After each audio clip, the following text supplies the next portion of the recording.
જયભાઈ ની દુકાન આવ્યો, અમે ત્રણેય ભાઈબંધ ભેગા થઈ ગયા ને હરિદ્વાર નો પ્લાન કરતા હતા. આપડા હાર્દિકભાઈ ને બોર્ડ ની પરીક્ષા શરૂ થાય છે એટલે હાર્દિકભાઈ વાંચવાનું શરૂ કરી દીધું.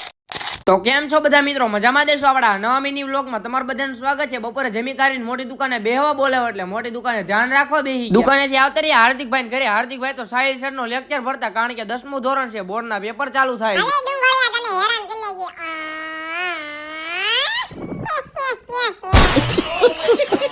ઘરે ધવલભાઈ બોલાવ્યા, ધોરણ 10 ના ચોપડા લેવા જવાનું છે. ગાડી કાઢી નીકળી ગયા ધોરણ 10 ના ચોપડા લેવા. પેલા આવતા રહ્યા હું ને ધવલભાઈ જયભાઈ ની દુકાને, કારણ કે જયભાઈ ને કઈક કામ હતું.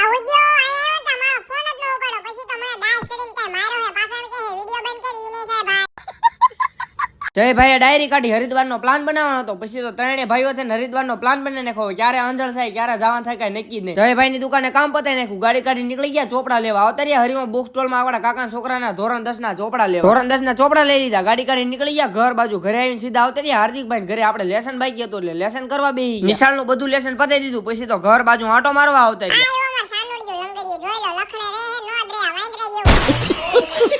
હળવે હાંજ પડતી જાય, હાંજે પાછા મોટી દુકાને બેહવા આવતા રહ્યા. દુકાન બંધ કરીને આવતા રહ્યા હાર્દિકભાઈ ઘરે. આયા તો જયભાઈ ઉદયભાઈ બેઠા. પછી તો ત્રણેય ભાઈઓ થઈને હું એનું કિન્ને આપડા ઉદયભાઈ કે સોડા પીવડાય. પછી તો ગાડી કાઢી નીકળી ગયા ત્રણેય ભાઈઓ સોડા પીવા. ઘરે આવીને ટીવી ચાલુ કર્યું ને ડાગલા જોવાનું શરૂ કરી નાખ્યું. તમે બધા ફોલો તો કરી નાખો.